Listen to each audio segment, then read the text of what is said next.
राहुल गांधी की ओर से जो याचिका लगाई गई है सुप्रीम कोर्ट में गुजरात हाई कोर्ट के फैसले के खिलाफ, जो सजा उनको सुनाई गई थी सूरत की मजिस्ट्रेट कोर्ट के द्वारा 2 साल की, जिसके चलते उनकी सांसदी छिन गई, उनका बंगला छिन गया।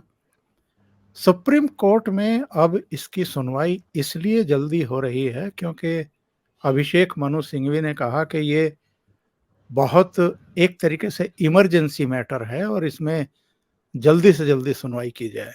शायद वो इस जल्दी में है कि राहुल गांधी मानसून सत्र में ही पार्लियामेंट की कार्रवाई में हिस्सा ले लें। सुप्रीम कोर्ट के सामने कौन से ऐसे बिंदु होंगे आपके हिसाब से, और ऐसे कौन से आर्गुमेंट ये लोग पेश कर रहे हैं? कुछ चीजें तो मेरे सामने आई थी, मैंने उस पर एक प्रोग्राम भी बनाया था। इन्होंने कुछ ऐसी बातें कही हैं कि जो ये गुजरात हाई कोर्ट के सामने भी कह चुके हैं, उसमें कोई नई बात नहीं है जो अब सुप्रीम कोर्ट के सामने उन्होंने कही है। आपको क्या लगता है सुप्रीम कोर्ट का इस पर क्या डिसीजन हो सकता है? क्या राहुल गांधी को राहत मिल सकती है? क्योंकि ये भी कहा गया है याचिका में कि अगर इनको ये सजा हुई तो इनका राजनीतिक करियर तबाह हो जाएगा और वायनाड की जनता के जो मुद्दे हैं वो पार्लियामेंट में नहीं उठ पाएंगे। तमाम तरह के तर्क दिए गए हैं।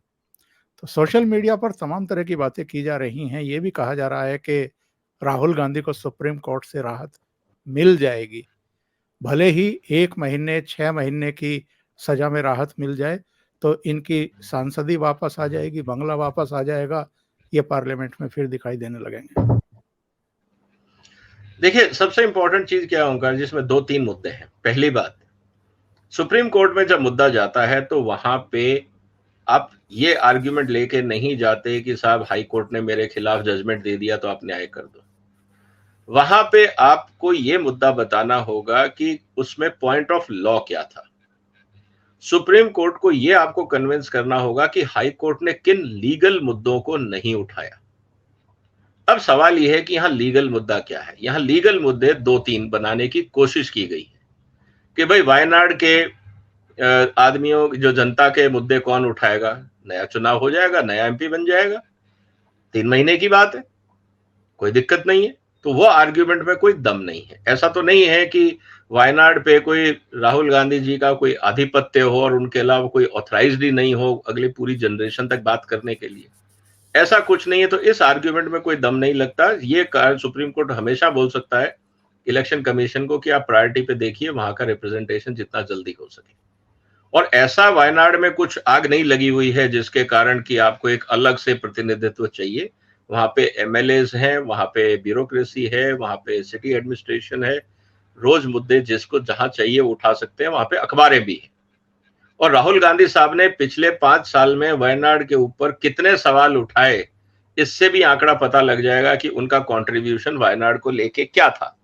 तो मुझे लगता है कि इस आर्ग्यूमेंट में मुझे तो कहीं कोई औचित्य दिख नहीं रहा, लेकिन हाँ, वकील साहब हैं तो कुछ ना कुछ तो बोलना ही है, पहली बात। दूसरा मुद्दा ये आता है कि राहुल गांधी साहब को संसद में भेजना जरूरी है, उनकी सदस्यता बहाल हो जाए, नहीं तो उनका पॉलिटिकल कैरियर खराब हो जाएगा। हाई कोर्ट ने बहुत साफ कहा है कि यह आदमी हैबिचुअल ऑफेंडर है, इन पे 10 से ज्यादा मुकदमे चल रहे हैं। जो आदमी हैबिचुअल ऑफेंडर है, लगातार गलतियां कर रहा है, और लोअर कोर्ट ने भी कहा था माफी मांग लो, और तब इन्होंने कहा था मैं सावरकर नहीं हूं। तो जब इतना एरोगेंस अगर किसी राजनेता में है, ना वो इतिहास जानता हो, ना वो वर्तमान जानता हो, और अपने गलत कामों के ऊपर उसको माफी मांगने में भी शर्म आती हो, तो क्या ऐसे व्यक्ति को सुप्रीम कोर्ट को कंसेशन देना चाहिए? ये सुप्रीम कोर्ट को सोचना होगा, क्योंकि जनता ने तो अपना वर्डिक्ट दे दिया एक हिसाब से कि क्या सुप्रीम कोर्ट कांग्रेस के प्रेशर में है, क्या सुप्रीम कोर्ट के जजेस कांग्रेस की ऑब्लिगेशन में है, क्योंकि जब ये शायद सुप्रीम कोर्ट आए थे तो उस समय सरकारें शायद कांग्रेस की रही होंगी। तो देखिए, सोशल मीडिया का आप मूड मत नहीं कर सकते, लेकिन ये बात सही है कि मुझे लगता है कि सुप्रीम कोर्ट शायद ये कह देगा कि ठीक है, क्राइम है, सब कुछ है, लेकिन एक्सट्रीम पनिशमेंट 2 साल का देने की जरूरत नहीं थी, आप 1 साल का भी दे सकते थे। लेकिन ये अब बात आती है ओपिनियन को लेके। आप क्राइम को कितना सीरियस और गंभीर मानते हैं। मेरे लिए क्राइम, मेरे को आप गाली देंगे, मैं इसको बहुत सीरियसली लूंगा। आपको फर्क नहीं पड़ता, आपको यार ये छोटी सी बात है, गाली तो दे दी, क्या फर्क पड़ता है, चल माफ कर आगे निकल। ये आपका सोच हो सकता है। तो ये बात आती है ओपिनियन को लेके कि सुप्रीम कोर्ट क्या मानहानि के मुद्दों को, या जिस तरह से राजनीति में भाषा का गिरता हुआ स्तर है, मैं इसको एक अलग एंगल से देख रहा हूं। जिस तरह से राजनीतिक भाषणों में भाषा का गिरता हुआ स्तर है, क्या सुप्रीम कोर्ट उसका समर्थन करेगा?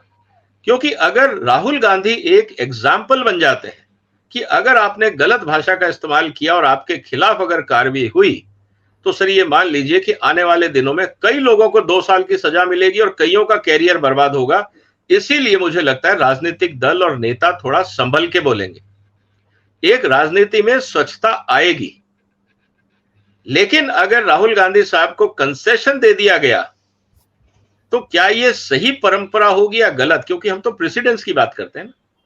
फिर तो हर राजनेता उल्टी सीधी बात करेगा, और फिर जब मुद्दा जाएगा मानहानि का कोर्ट में, तो कोर्ट कहेगा यार सुप्रीम कोर्ट ने कहा था कि नहीं नहीं, राजनेताओं को जनता का अपमान करने का अधिकार है, गालियां देने का अधिकार है, और हम उसको सजा भी कम ही देंगे, आम आदमी को शायद ज्यादा दे दें। अब ये सुप्रीम कोर्ट के ऊपर है कि सुप्रीम कोर्ट हिंदुस्तान में किस तरह का क्वालिटी स्टैंडर्ड पॉलिटिकल लैंग्वेज में और पॉलिटिकल डिस्कोर्स में लाना चाहता है।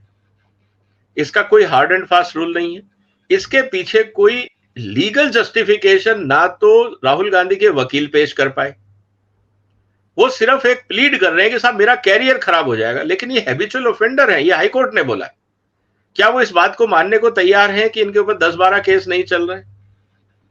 तो ये मुद्दा है कि इस समय जो स्पीकिंग ऑर्डर है हाईकोर्ट का, राहुल गांधी के वकील उसको काउंटर नहीं कर पा रहे हैं। ये बात बहुत क्लियर हो गई।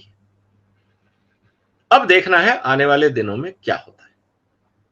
अब सुप्रीम कोर्ट का विवेक है, जस्टिफिकेशन है, वो हम सबके सामने आएगा। 2 सूरत हैं विजय जी।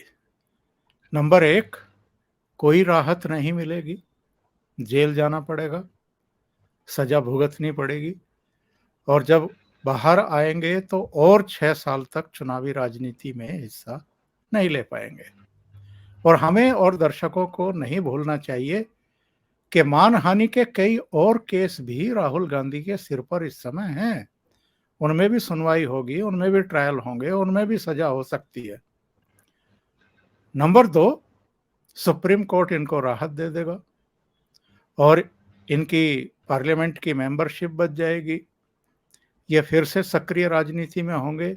जितनी सजा सुप्रीम कोर्ट तय करेगा उतनी सजा काट करके बाहर आ जाएंगे और 2024 का चुनाव भी जेल से लड़ पाएंगे, फिर तो कोई रोक नहीं होगी। दोनों सूरत में आप किस तरीके से इसको देख रहे हैं? अगर इनको सजा हो जाती है, राहत नहीं मिलती है, तो क्या जो ये आजकल लफाज, गालीबाज और किसी का अपमान हो रहा है नहीं हो रहा है, इसकी चिंता ना करने वाली जो जमात पैदा हो गई है देश में, उसके कुछ दिमाग ठीक होंगे? और अगर ये बाहर आ जाते हैं तो क्या सुप्रीम कोर्ट एक बार फिर लोगों के निशाने पर आएगा कि जब निचली कोर्ट ने राहत नहीं दी, गुजरात हाई कोर्ट ने राहत नहीं दी, तो सुप्रीम कोर्ट ने किस बेस पर राहत दे दी? सर मुझे लगता है कि राहुल गांधी सुप्रीम कोर्ट में माफी मांग लेंगे। तो कहने का मतलब यह है कि देखिए, अभी आपने पूरा कोशिश कर लिया कि अपने ईगो पॉइंट पे आप बैठ के खूब उछल कूद कर लिए। केजरीवाल ने भी बहुत किया था, बाद में सबको चिट्ठी लिख लिख के सॉरी बोला, सबके पैर पड़ने पड़े। अल्टीमेटली देखिए, जब गले में फंस जाती है ना बात, जिसको कहते हैं ना कि जब वक्त पड़े तो गधे को भी बाप बनाना पड़ता है, एक कहावत है। ये कहावत गलत नहीं है। समाज में इस तरह की घटनाएं होती हैं, ऐसे लोग वक्त पे अपना स्वार्थ के लिए, अगर इनका ये प्रिंसिपल स्टैंड है कि नहीं, सावरकर ने जो माफी मांगी वो देश के साथ गद्दारी थी और मैं सावरकर नहीं हूं, अगर राहुल गांधी इस स्टैंड पे कायम रहते हैं तो शायद सुप्रीम कोर्ट के पास भी कोई ऐसा आधार नहीं है कि इनको कंसेशन दे सके। लेकिन मुझे लगता है कि इनके वकील इनको शायद इस बात को समझाएंगे कि सर हमारा ये इंटेंशन नहीं था, हाँ अगर किसी को बुरा लगाओ हम माफी मांगते हैं और जो भी मिनिमम सजा हो वो हमें दे दीजिए, क्योंकि हमने एक चुनावी भाषण में, एक चुनाव के माहौल में बगैर इंटेंशन के हमने कुछ शब्दों का उपयोग कर लिया। 20-22 सेकंड का पूरा खेल था वो। उस पूरे के चक्कर में मेरी पूरी जिंदगी खराब हो जाएगी। अगर आपको लगता है कि माफी मांगने से बात बनती है तो मैं माफी मांग लेता हूं। तो अल्टीमेटली अगर इनके वकील समझदार हैं और राहुल गांधी का ईगो अभी तक के एक्सपीरियंस से लेवल पे आ गया होगा, तो मुझे लगता है कि सुप्रीम कोर्ट में इनको जाके बाइज्जत मुद्दे को आगे ना बढ़ाएं। उससे क्या होगा, सुप्रीम कोर्ट को एक रास्ता मिल जाएगा इनको कंसेशन देने का कि सर सॉरी मेरे से गलती हो गई, मैं आज के बाद नहीं करूंगा और मेरी सजा को माफ कर दिया जाए। तो सुप्रीम कोर्ट कहेगा ठीक है, एज ए टोकन 1 दिन की सजा दे दी या फाइन कर दिया या कुछ छोटा सा, बस एक बार जाके आप साइन कराओ जेल में और घर चले जाओ, कोई बात नहीं। सुप्रीम कोर्ट के पास वो अधिकार है। लेकिन अगर ये माफी नहीं मांगते हैं तो सुप्रीम कोर्ट के लिए भी मुश्किलें होंगी कि इनको किस तरह से राहत दी जाए।